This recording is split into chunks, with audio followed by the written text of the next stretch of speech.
So friends, आज हम लोग इस क्वेश्चन नंबर 71 से अपने वीडियो की शुरुआत करते हैं। तो क्वेश्चन नंबर 71 हमारा मैच दी फॉलोइंग है। ये कह रहा है गुनियात उल मुन्या फतवा जहादारी अदब उल हर्ब व सुजात और खजाइन उल फितू। तो ये बेसिकली चार कुछ बुक्स हैं और हमें ये बताना है कि ये सारी किताबें जो हैं किससे डील करती हैं। ठीक है, ये चार किताबें हमारी इनसे डील करती हैं। तो सबसे पहले मैं बात करता हूँ गुनियात उल मुन्या की। ठीक है, आई थिंक मैंने नाम सही प्रोनाउंस किया है। तो गुनियात उल मुन्या बेसिकली जो किताब है ये आपकी गुनियात उल मुन्या जो किताब है आपकी बेसिकली ये आपकी ट्रीटाइज है इंडियन म्यूज़िक के ऊपर, राइट। जो कि फ़िरोज़ शाह तुगलक के ज़माने में इसे किया गया था, लिखा गया था। ईयर इसका लगभग 1374-75 का है, राइट। इस ईयर में इसे कंपोज़ किया गया था। और इसके ऑथर का नाम तो नहीं पता, लेकिन इतना तय है कि जो गुजरात का गवर्नर था जिसका नाम आपका मलिक शमसुद्दीन इब्राहिम हसन अबू रज़ा था, तो उसके कहने पे इस किताब का जो म्यूज़िक के ऊपर थी इसमें इसको लिखा गया। इस किताब की सबसे ख़ास बात यह है कि इसमें जो है ये दो पार्ट्स में डिवाइडेड है, राइट। और इन पार्ट्स को हम क्या कहते हैं? इन दो पार्ट्स को कहते हैं किस्म। दो किस्मों में ये किताब डिवाइडेड थी। पहले जो थी पहले में सॉन्ग था और म्यूज़िकल इंस्ट्रूमेंट था। सॉन्ग को उसमें सुरूद कहा जाता था, ठीक है। सॉन्ग को इसमें सुरूद कहा जाता था और म्यूज़िकल इंस्ट्रूमेंट जो होता था वो माजामीर होता था, माजामीर। और दूसरा जो किताब का हिस्सा है, दूसरा किस्म जो डिवाइडेड है, उसमें आपका मेंशन होता था डांस का, और डांस को कहा जाता था रक्स, ठीक। तो ये कुछ चीज़ें थी जो गुनियात उल मुन्या के बारे में मैंने आपको बताई हैं, ठीक है। अब फिर इसके बाद फतवा जहादारी की बात करते हैं। तो फतवा जहादारी आपकी जो है ये भी आपकी एक बहुत ही महत्वपूर्ण किताब है। और इस किताब की खासियत ये है कि सबसे पहले तो ये पॉलिटिकल आइडियाल्स इसमें लिखे रहते थे, ठीक है। जिसमें मुस्लिम रूलर्स का जो पॉलिटिकल आइडियाज़ थे, जो भी उनकी आइडियोलॉजी थी, तरीका कैसे था रूल करने का, तो वो सब फतवा जहादारी में हमें देखने को मिलता है ना। तो इस किताब को लिखा था जियाउद्दीन बर्नी ने ये किताब लिखी थी। तो फतवा जहादारी ये था। फिर अदबुल हर्ब वल सुजात, ये जो किताब है ये इसे लिखा था फ़ख्र ए मुदब्बिर ने। फ़ख्र ए मैं यहाँ पे क्लियर नहीं दिख रहा है, मैं इसको साफ करके अच्छे से लिख देता हूँ। तो जो अदबुल हर्ब वल सुजात था, तो इसे लिखा था फ़ख्र ए मुदब्बिर ने। फ़ख्र ए मुदब्बिर, राइट। तो इस किताब में बेसिकली क्या था? ये किताब बेसिकली आपका सुल्तान इल्तुतमिश को डेडिकेटेड ये किताब थी। और ये प्रॉबेबली लाहौर या दिल्ली में ही लिखी गई थी। हाँ, इस किताब में स्टेट क्राफ्ट के बारे में मेंशन है। और वॉर के बारे में कि आर्ट ऑफ वॉर कैसे होना है, ये सारी चीज़ें इस किताब में हमें देखने को मिलती है। तो अदब वल सुजात। फिर चौथी किताब है ख़ज़ाइन उल फितूह, इसे अमीर खुसरो ने लिखा है ना, अमीर खुसरो ने इसे लिखा है। और इस किताब की खासियत यह है कि इसमें अलाउद्दीन खिलजी का जो डेक्कन और मंगोलों के ख़िलाफ़ जो कैंपेन था वो ख़ज़ाइन उल फितूह में मेंशन है। ठीक है, तो इस हिसाब से अगर हम अब इस क्वेश्चन के हिसाब से मैंने इसका एक्सप्लेनेशन आपको हर किताब का दे दिया है। अब इसके क्वेश्चन पे आते हैं और इसका हम मिलान करते हैं। तो गिनियात उल फितूह a treatise on music compiled during Firoz Tughlaq reign, तो ए का हो जाएगा 1। फतवा ए जहादारी deals with the political philosophy, political ideals से डील करता था, फतवा जहादारी का 2 हो जाएगा। अदबुल हर्ब सुजात अभी बताया मैंने, आर्ट ऑफ वॉरफेयर से डील करता है, तो ये सी का 3 हो जाएगा। और ख़ज़ाइन उल फितूह अलाउद्दीन खिलजी का डेक्कन और मंगोलों के खिलाफ कैंपेन में इसका मेंशन है। तो 1 2 3 4 हमारा इसका आंसर हो जाता है। ओके, चलिए नेक्स्ट क्वेश्चन की तरफ हम बढ़ते हैं। नेक्स्ट क्वेश्चन हमारा है क्वेश्चन नंबर 72। अब यहाँ पे हमारा ये है कि मैच दी फॉलोइंग है। एक तरफ है न्यूज़पेपर और दूसरी तरफ है एडिटर्स कौन है। तो free Hindustan, Indian sociologist, new India and Commonwealth और बॉम्बे क्रॉनिकल। तो फ्री हिंदुस्तान के जो एडिटर हैं ये हमें देखने को मिलते हैं तारक नाथ दत्त, राइट। इंडियन सोशलॉजिस्ट आपको पता ही है श्यामजी कृष्ण वर्मा है। न्यू इंडिया और कॉमनवेल्थ मिसेस एनी बेसेंट, और बॉम्बे क्रॉनिकल आपका बीजी हॉर्नीमैन है।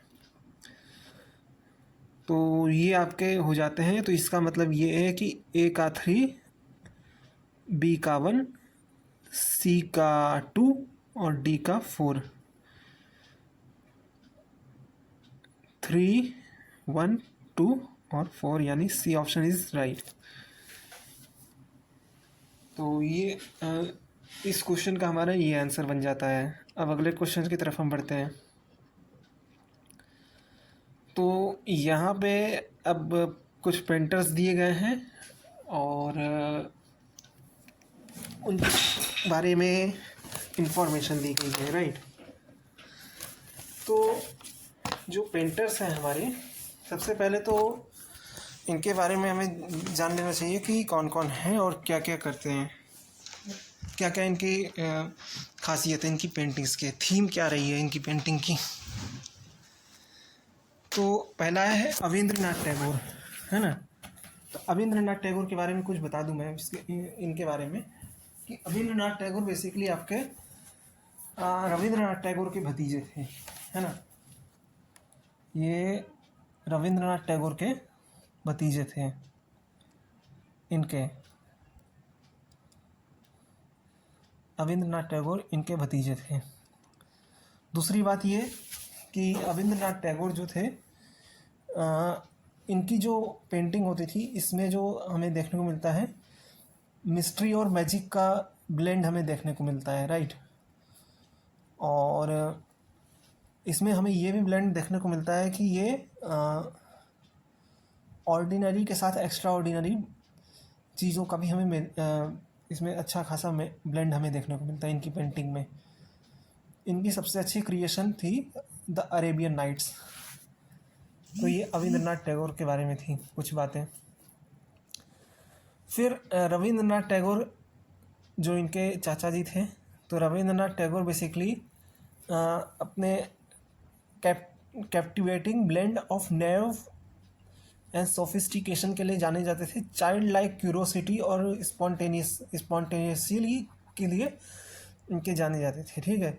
और इनकी पेंटिंग में हमें सिंप्लिसिटी भी देखने को मिलती है और कॉम्प्लेक्सिटी भी देखने को मिलती है, राइट। नंदलाल बोस आपके बेसिकली पॉइनर ऑफ मॉडर्न आर्ट माने जाते हैं। और इनकी जो आर्ट थी वो काफ़ी ज़्यादा जापानीज़ वुड ब्लॉक प्रिंट के, जिसे हम उकुयू ही कहते हैं, उसके ऊपर ज़्यादा बेस्ड थी। और फिर जामिनी रॉय है, तो जामिनी रॉय जो आपके थे ये deeply influenced by the village tradition और सिंप्लिसिटी, वाइब्रेंसी और वाइटलिटी के लिए जाने जाते थे, है ना। तो इस हिसाब से अब इस क्वेश्चन के हिसाब से अगर देखा जाए, जो मैंने आपको एक्सप्लेन किया है, तो इसका रविंद्रनाथ टैगोर जो है blended common objects and events with the magic of fantasy, ये इनकी खासियत थी, है ना। मैंने अभी बताया कि ये मिस्टिक और मैजिकल चीज़ें वे अपनी पेंटिंग में जाहिर करते थे। फिर दूसरा है आपके रविंद्रनाथ टैगोर। तो रविंद्रनाथ टैगोर आपके जो थे वो आपके नाइविएट और सोफिस्टिकेटेड पेंटिंग के लिए जाने जाते थे, ठीक है। तो इसका जो हमें देखने को मिलता है, इसका हमें आंसर है 4, बी का 4, made gripping in interweave of naivete and sophistication in his paintings. फिर तीसरा है नंदलाल बोस। तो नंदलाल बोस जो है ये learn lesson from various aspect of world tradition and blended them in his painting, ये इसमें इसका 1 हो जाएगा, और फिर डी का फिर 3 हो जाएगा, ठीक। तो ये हमारा आंसर निकल के आता है, ठीक है। तो ए का 2 और बी का 4, यानी कि D is the right answer, ठीक। अब हम अगले क्वेश्चन की तरफ हम बढ़ते हैं, जो कि हमारा क्वेश्चन नंबर 4 है। ओके, यहाँ पे कुछ हिस्टोरियन हैं और उनके कुछ वर्क्स के बारे में दिया गया है। हमें आइडेंटिफाई करना है कि किसके किसके कौन कौन से वर्क्स हैं, तो ये हमें समझना होगा। तो पहला है जॉन विलियम काई, राइट, जॉन विलियम काई। दूसरा है एडवर्ड जे थॉम्सन। तीसरा है एस.एन. सेन और चौथा है जॉर्ज मैकमन। तो जे.डब्ल्यू. काई की जो किताब है, इसका नाम है द हिस्ट्री ऑफ सिपाही वॉर इन इंडिया, राइट, यानी कि ये द हिस्ट्री ऑफ सिपाही war in India, John William काई। दूसरा है एडवर्ड जे थॉम्सन, इनकी है the outside of medal, sorry other side of medal, right, तो इनकी किताब है the other side of medal. SN. Sen की है 1857 और जॉर्ज मैकमन की है इंडियन म्यूटिनी इन पर्सपेक्टिव। तो इस हिसाब से इसका आंसर हो जाता है ए का 4, बी का 3, ए का 4, बी का 3, यानी कि option number A is the right answer, right. चलो अगले क्वेश्चन की तरफ हम बढ़ते हैं, ठीक। क्वेश्चन नंबर 75, यहाँ पे एक तरफ अप्राइजिंग दिया है और दूसरी तरफ हमारा उसके रिगार्डिंग लीडर दिए हैं। तो पहला है आपका रामोसी अपराइजिंग। तो रामोसी जो अपराइजिंग होता है ये आपका होता है 1822 में, ठीक है, और इसके जो लीडर होते हैं वो चित्तूर सिंह होते हैं।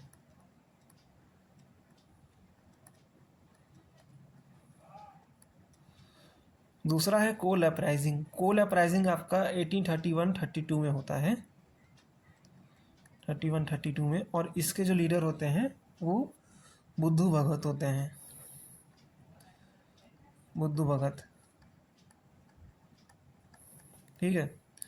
तीसरा है कच्चा नागर अपराइजिंग। तो कच्चा नागर अपराइजिंग ये आपका होता है 1853 में, और इसके जो लीडर होते हैं शंभुधन पोंगलो होते हैं, शंभुधन पोंगलो।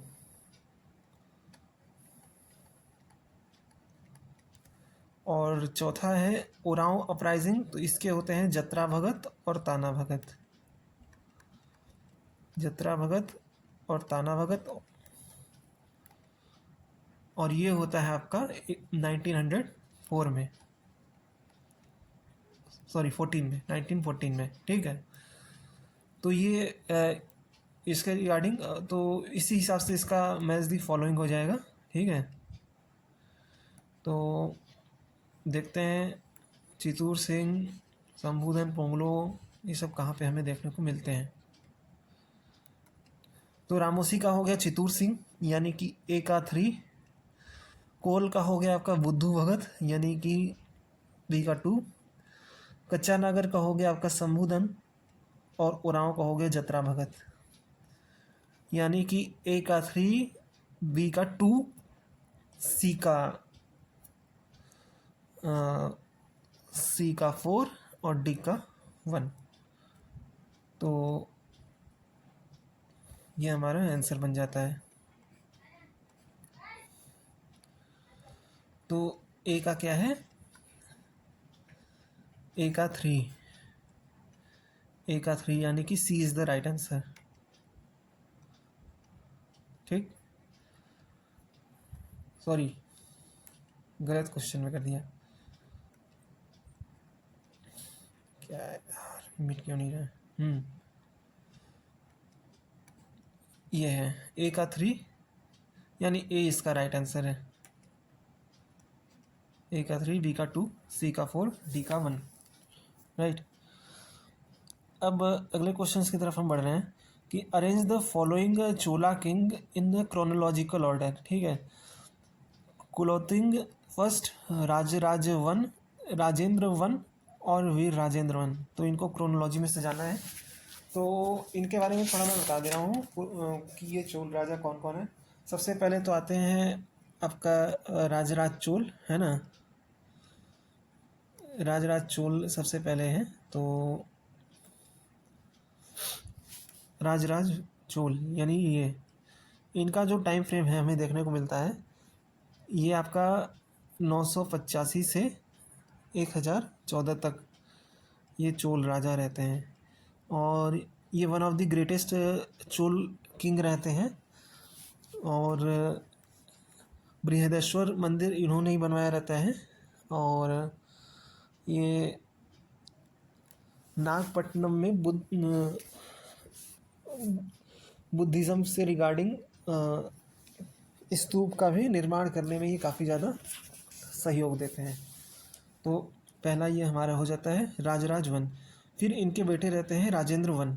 ठीक है, ये जस्ट इनके बाद आते हैं। और इनका जो हमें रूल देखने को मिलता है ये आपका होता है 1014 से 44 तक, यानी 30 साल रूल करते हैं ये। ठीक है, राजेंद्र 1 चोल वंश के सबसे ग्रेटेस्ट किंग माने जाते हैं।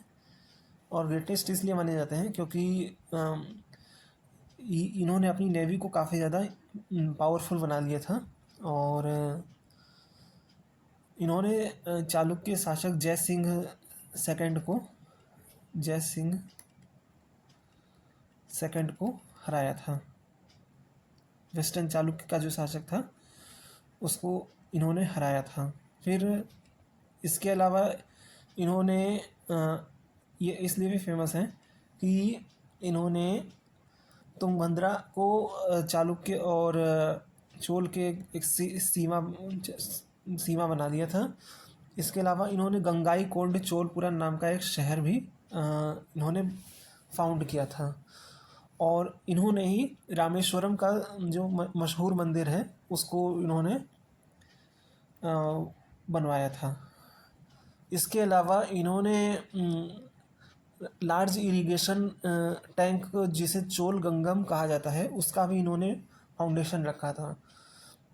और इनकी कुछ उपाधियाँ थी जैसे मुडी Condon, Gangai condom, Kadaram Condon. ठीक है, तो ये कुछ इनके राजेंद्र चोल की कुछ उपाधियाँ थी। तो ये इतने ज़्यादा इम्पोर्टेंट थे, इनके बारे में मैंने इतने ज़्यादा फैक्ट्स बता दिए हैं। फिर इसके बाद आते हैं वीर राजेंद्रन जो हैं आपके, ये आपके 1063 से 1063 से ये आपके रहते हैं 1070 तक। ठीक है, और सबसे आखिर में आते हैं कुलोत्तुंग 1, ये आपके रहते हैं 1070 से 1122 तक। ठीक है, तो ये कुछ मैंने बता दिया कि वीर राजेंद्रन की सबसे ख़ास बात यह है कि कुछ श्रीलंका में कुछ कैंपेन करते हैं, तो इसलिए ज़्यादा फेमस हैं। और कुलोत्तुंग जो है ये कलिंग में यानी उड़ीसा के क्षेत्र में इन्होंने 2 बार मिलिट्री कैंपेन का लीड अप किया था। और फिर इसके अलावा इन्होंने अपने राज्य में लैंड सर्वे का काफ़ी ज़्यादा करवाया था, ताकि जो लैंड असेसमेंट और रेवेन्यू जनरेशन का जो इशू था वो हल हो सके। ठीक है, तो ये कुछ फैक्ट्स मैंने सभी राजाओं से रिलेटेड मैंने आपको बता दिए। अब इनको क्रोनोलॉजी में सजाने के बाद हम इसको ऑप्शन से ट्रैक करते हैं। ठीक है, तो हमारा सबसे पहले आपके आते हैं राजराज फर्स्ट, दूसरा आता है राजेंद्र वन, तीसरा आता है वीर राजेंद्र और चौथा आता है कुलोत्तुंग, यानी कि 2341, 2341 यानी ऑप्शन नंबर बी। ठीक, चलिए अब नेक्स्ट क्वेश्चन की तरफ हम बढ़ते हैं। In context of history of art arrange the following in chronological order starting from the earliest. तो भूमर, बरहोत, जगयापेटा और तंजावुर, तो इन्हें हमें एक उसमें सजाना है कि इसका क्या क्या है, किस टाइम फ्रेम का है। तो बरहूत जो है आपका जो रहता है, ये आपका सबसे ये middle of the second century BC रहता है। ठीक है, middle of second century BC, तो इसका ये बन जाता है पहला बरहूत। फिर उसके बाद आपका आता है जगियापेटा,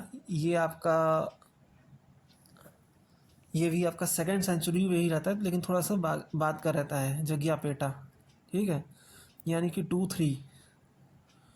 फिर उसके बाद आपका आता है भूमरा, ये आपका 5th से 6th सेंचुरी के बीच में रहता है। और फिर आखिर में रहता है तंजौर, ये आपका रहता है 10th से 14th सेंचुरी का। अब ये सब है क्या, तो बरहौत जो है आपका शुंग पीरियड का एक साइट है बरहौत, और ये एमपी में आपका पड़ता है ना। और यहाँ पे बुद्धिस्ट नैरेटिव का हमें देखने को मिलता है। दूसरा है जागियापेटा, जागियापेटा आपका अमरावती के नॉर्थ वेस्ट में 70 किलोमीटर पड़ता है, और यहाँ पे हमें ग्रेट बुद्धा स्तूप देखने को मिलता है, जो कि सेकेंड सेंचुरी के आसपास का है। और ये जो है, जो स्तूपा है, ये बाद में धन बोधू या हिल ऑफ वेल्थ में कन्वर्ट हो जाता है। ठीक है, तो ये कुछ इसके रिगार्डिंग था।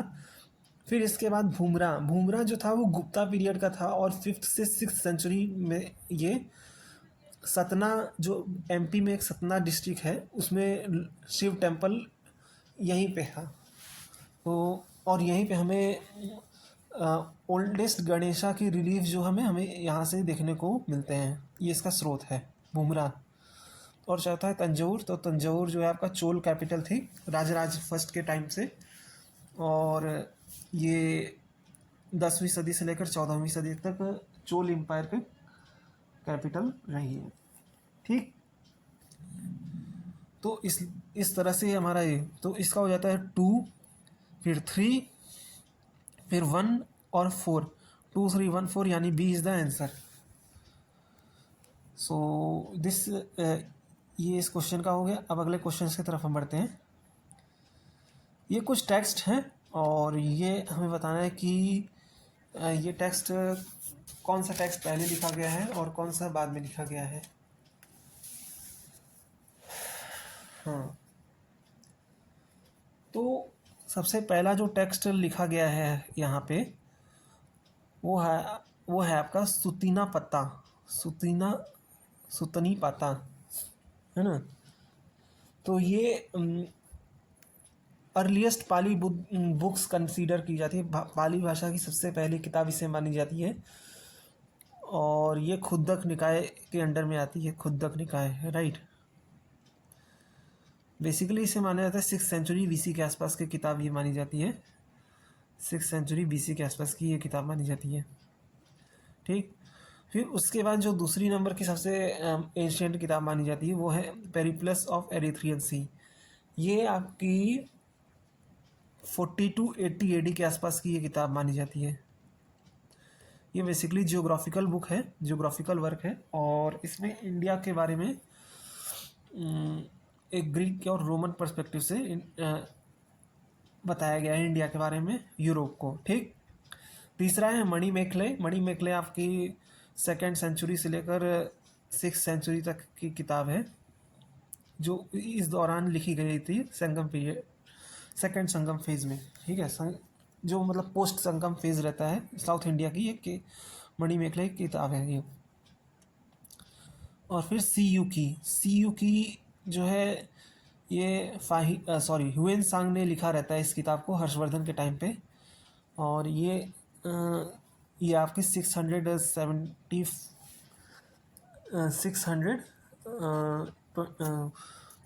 के आसपास इसको हमें देखने को मिलता है, 640-50 के आसपास। तो ये तो हो गया इसका। तो इस हिसाब से हमारा जो सही आंसर निकल के आता है, इसका क्रोनोलॉजी के हिसाब से जाएं तो क्रोनोलॉजी के हिसाब से इसका सही आंसर हमें निकल के आता है